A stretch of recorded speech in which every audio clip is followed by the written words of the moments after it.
seem to be missing. Back in a second. Bertha Lewis from ACORN speaking in front of the Democratic Socialist. She said that the internment camps are coming. Internment camps are coming. And why is it nobody in the press will show that? Last night I showed you this railroad thing, and people are just, I mean, they just want to hear what they want to hear, or they're not paying attention, I guess. Glenn Beck should read a book. That was one of the emails we got. It was the Nazis rounding up the communists. Yes, yes. But let's call the Nazis by their real name, the National Socialists. Okay? Communist, this is the European left and the European right. National Socialists, the communists also, they have socialism between them. The National Socialists, the Nazis, did round up the communists. Okay? But the communists, they rounded up the store owners first. Nazis, number 2, the old and the firm. Number 2 on the communist list, farmers and landowners. 3, I think it was Jewish on both sides. Do you know why the the Nazi Party is the flag is red? Why? Hitler said to be able to appeal to the communists. Get in the boat, we have socialism. No, no, no. Better yet, this is what they have in common. Big government. That's why this isn't, that's a European and a progressive left and right, not an American. They're different groups. They disagreed with each other. But the National Socialist Party disagreed on all things, agreed on big government. They didn't want anybody else standing in the way. They wanted to rule. Well, here in America, we don't have rulers. We rule ourselves. Correct principles are taught and we rule ourselves. The Constitution allows us to do that. But the progressives of both the right and the left, following the European system, want big government. And the media just wants to show you talk about a bowel movement. That's it. They missed that Bertha Lewis is claiming the Tea Parties are going to be rounding up socialists and putting behind razor wire. Let me share a couple of things I didn't think I would share with you, but it's really weird being me right now. There are 2 universities here in New York City. First one that I want to tell you about just had an expert come in and give a talk to the campus called Is Social Justice Communism? Glenn Beck to Jesus, drop dead. That's an education. Another university has just done a Model UN class here in New York. In it, the professor said that there was a fascist that has come to power. Imagine this, a fascist coming to power. And what is this fascist doing? Listen to Bertha Lewis.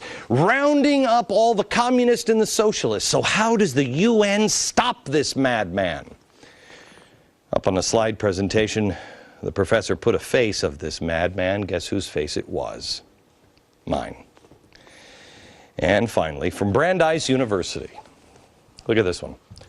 Brandeis University, which, by the way, I believe he was an economic advisor for Woodrow Wilson. Brandeis University, look at this, Nazi Interdisciplinary Conference. What is it? The new right-wing radicalism. Transatlantic progressivism. A symposium that ties Tea Partiers into neo-Nazis. They can't be. Transatlantic progressivism. These guys are not really interested, the Tea Party, in progressivism. Small government. Progressive, big. I have news for you. The only side, Bertha Lewis, that can round people up and put them behind wire is the side in power. Right now, there's only one group that has the power, and that is you, Bertha Lewis, ACORN, your friends in the administration. And you keep building more and more structure and power, regulating everything in life because you think you know better than everyone else.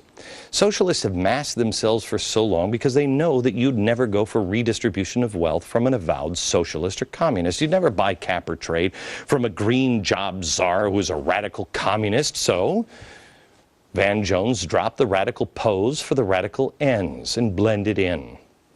I have faith in regular Americans. I have faith in you, and you have faith in others. Americans are not radicals. It will be rejected by the American people. The media's job is to spread the word on who people really are. radicals, socialists, communists, revolutionaries, criminals, whatever you are. If you're not who you say you are, I guess that's what the media's job is supposed to be. And no, Bertha, they don't need to be rounded up. People just need to be exposed for the truth. You know, exposed as they support an ideology that has led to failure every single time. And then those people can debate openly and honestly. But the media is not doing their job. And I got news for you, gang. They're just not coming. So you have to do it. But you just have to do it peacefully. I want you to right now get on Facebook, get on blogs, get on Twitter. I don't care if you haven't joined, you don't know how to use it, get on now. A couple of things I want you to link to today and spread it out, and because this is what I'll show you in a half hour, and by the end of the show, what the government is doing. I want you to go to biggovernment.com and find this story about Bertha Lewis, and I want you to spread that. The Brandeis University, there it is. This is not a story about them. This is their own words. I want you to see it. Social Democrats USA. There it is. Social Democrats, Socialist Party, a party within a party. How they've hijacked the Democrats. You show this. You have to do the job the media won't do. We will show you the happy face and then take off the mask. I'm sorry, America, to ask you to do another job again. But the media is not doing there, and they're not coming. You have to spread the word. You just tweet. You Facebook it. And then I want you to tweet this. We're not racist. We're not violent. We will just no longer be silent.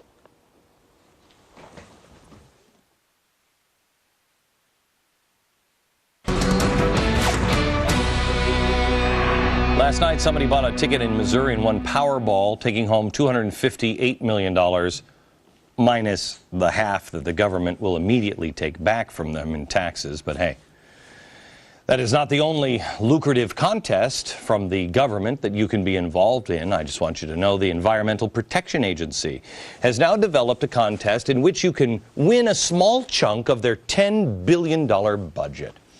$2,500 to be exact. Oh yeah, it's yours for the taking. For the best YouTube video explaining how much you love government regulations. I'm not kidding. Oh, it sounds delightful. The description of the contest reads more like an argument of why you should correctly despise government regulation. Here it is. Federal agencies develop and issue hundreds of rules and regulation every year to implement statutes written by Congress. Almost every aspect of an individual's life is touched by federal regulations, but many don't understand how rules are made or how they can be involved in the process. They go on to explain how even the price of a cup of coffee you drink in the morning is affected by their fabulous government regulations. Now, if you're not fully motivated yet to get involved and, quote, help change the common perception of federal rulemaking, as they describe it, let me make this one final pitch for them. Quote, regulations have the power of law. Breaking them can result in fines and even jail time. Regulations outnumber congressional statutes. For every statute passed by Congress and signed into law by the president, federal agencies create about 10 regulations. Each of them will have the force of law. Wow, we should do a contest to change the perception of a cavity search too, because that's almost as delightful as all the government regulations. And yet it carries such a negative connotation. It is really wonderful how much the EPA is doing for us. Listen to the head of the EPA, Lisa Jackson, explain to an interviewer how they're educating children for you. Can you talk a little bit about why you chose this bottom-up approach, sort of educating the kids to educate their parents? Well, because it's worked before. I mean, we'll take any approach when it comes to environmental education that works, but we know that one thing about the environmental movement, young people understand it, young people get it, but one of the things that we know is that young kids can go home and their parents will listen to them, because I have yet to meet the parent, whether it's in the corporate boardroom or an environmental advocate, who you can't reach by talking to them about their children. Yeah, she's right about a couple of things there. Indoctrinating your children in school has worked before. I'll let you figure out when and where that was successful. Let's not send our kids home to educate their parents, though. What do you say?